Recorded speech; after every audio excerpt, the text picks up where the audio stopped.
ನಮಸ್ತೆ. ನಮಸ್ತೆ ಸರ್. ನಮಸ್ಕಾರಮ್ಮ ಹೇಳಿ. ಸರ್ ನಮಸ್ತೆ.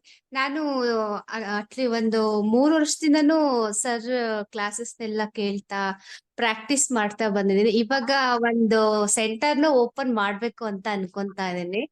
ಸೊ ಹೌದು. ಅವಾಗ್ಲಿಂದ ಯಾವಾಗ ಸರ್ ಕ್ಲಾಸ್‌ಗೆ ನಾವು ಎಕ್ಸ್‌ಪೋಸ್ ಆದ್ವಿ, ಅವಾಗ್ಲಿಂದ ನಾವು ಶಾಪ್ ಅನ್ನೋದೇ ಹೋಗ್ಲಿಲ್ಲ ಶಾಪ್‌ಗೆ. ಸೊ ನೀವೊಂಚೂರು ಏನೇ ಆಯ್ತು ಹತ್ರ ಸರ್. ಬನ್ನಿ ಸ್ವಲ್ಪ. ತಾವು ಯೋಗ ಟೀಚರ್. ಹೌದು ಸರ್. ಓಕೆ. ಮತ್ತೆ ಈಗ ಎಲ್ರೂ ಕ್ಲೈಂಟ್ಸ್ ಕೂಡ ಬರ್ತಾ ಇದಾರೆ. ಸೊ ಇದನ್ನ ಬಿಲೀವ್ ಮಾಡ್ತಿದ್ದಾರೆ. ಸ್ಟಾರ್ಟಿಂಗ್ ನೀವ್ ಹೇಳ್ದಂಗೆ ಯಾರು ನಂಬ್ತಾನೆ ಇರ್ಲಿಲ್ಲ. ಏ ಬಿಡು ಕಲರ್ ತಾನೆ ಅಂತ ಹೇಳ್ತಿದ್ರು. ಇವಾಗ ಫೋನಲ್ಲಿ ಕೂಡ ಇದು ತಗೊಳ್ತಾ ಇದಾರೆ ಕನ್ಸಲ್ಟೇಷನ್ಸ್.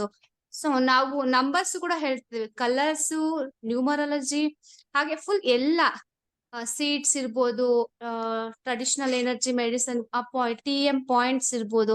ಸೊ ಇದ್ರಲ್ಲಿ ಎಲ್ಲ ಎಂತ ಇದಾದ್ರೂನು ನಾವು ಟ್ರೀಟ್ ಮಾಡ್ತಾ ಇದೀವಿ ಸರ್.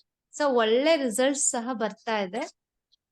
ಒಂದು ಹೆಮ್ಮೆ ಅಂತಂದ್ರೆ ಈಗ ನಾವು ಯಾವಾಗ ಈ ಕ್ಲಾಸಸ್ಗೆಲ್ಲ ಬಂದ್ವಿ, ಆಗ್ಲಿಂದ ನಮ್ಮ ಮನೇಲಿ ನಾವು ಶಾಪ್ ಮುಖ ನೋಡ್ಲಿಲ್ಲ. So super. ಇವಾಗ ಏನೋ ಆಯ್ತಾ ಒಂದ್ ಕಲರ್ ಹಾಕೊಂತೀವಿ, ಇಲ್ಲ ಒಂದ್ ನಂಬರ್ ಬರ್ಕೊಂಡ್ಬಿಡ್ತೀವಿ. ಸೊ ಅದು ಕೂಡ ವರ್ಕ್ ಆಗ್ತದೆ. 5 ದಿನ ಆದ್ಮೇಲೆ ಇಲ್ಲಿರ್ತಕ್ಕಂಥ ಎಲ್ಲರೂ ನಂಬರ್ ಬರಕ್ ಶುರು ಮಾಡ್ತಾರೆ. Don't worry. ಹೌದು ಸರ್. ತುಂಬಾ ಚೆನ್ನಾಗಿದೆ. ಬಸವರಾಜ್ ಸರ್ಗಂತೂ ಎಷ್ಟು ಥ್ಯಾಂಕ್ಸ್ ಹೇಳಿದ್ರು ಸಾಲದು ಸರ್.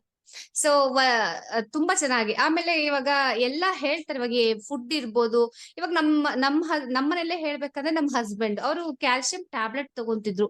ಬಿಫೋರ್ ದಟ್ ನಾನ್ ಈ ಕ್ಲಾಸ್ ಕಲಿಯೋದಕ್ಕಿಂತ ಫಸ್ಟ್. ಈಗ ಎಲ್ಲ ಅಂದ್ರೆ ಫುಡ್ ಅಲ್ಲೇ ಚೇಂಜ್ ಮಾಡ್ಕೊಳ್ಳೋದ್ರಿಂದ ಆ ಕ್ಯಾಲ್ಸಿಯಂ ಟ್ಯಾಬ್ಲೆಟ್ ಕೂಡ ನಿಲ್ಲಿಸ್ತಾ ಬಂದಿದ್ದಾರೆ. ಸೊ ಒಣಕೊಬ್ಬರಿ ತಗೊಳ್ಳೋದಾಗಿರ್ಬೋದು, ಲೈಕ್ ದಟ್. ಎಲ್ಲ ಹೀಗೆ ನಾವು ಫುಡ್ ಕೂಡ ನಾವು ಬದಲಾಯಿಸ್ಕೊಳ್ತಾ ಇದೀವಿ. ಮಕ್ಕಳಿಗೂ ಅಷ್ಟೇ ಹಾಸ್ಪಿಟಲ್ ಸುತ್ತಿ ಸುತ್ತಿ ಸಾಕಾಗ್ಬಿಡ್ತಿತ್ತು. ಒಂದ್ ಜ್ವರ ಬಂದ್ರು ಹಾಸ್ಪಿಟಲ್‌ಗೆ ಹೋಗ್ಬೇಕಾಯ್ತು, ಒಂದ್ ಹೊಟ್ಟೆ ನೋವು ಬಂದ್ರು ಹಾಸ್ಪಿಟಲ್‌ಗೆ ಹೋಗ್ಬೇಕಾಯ್ತು. ಈಗ ಹಾಗಿಲ್ಲ, ಎಲ್ರು ನಮ್ಮ ಹತ್ರ ಬರ್ತಾ ಇದಾರೆ. ಸೂಪರ್. ತುಂಬಾ ಖುಷಿ ಅನಿಸ್ತಿದೆ.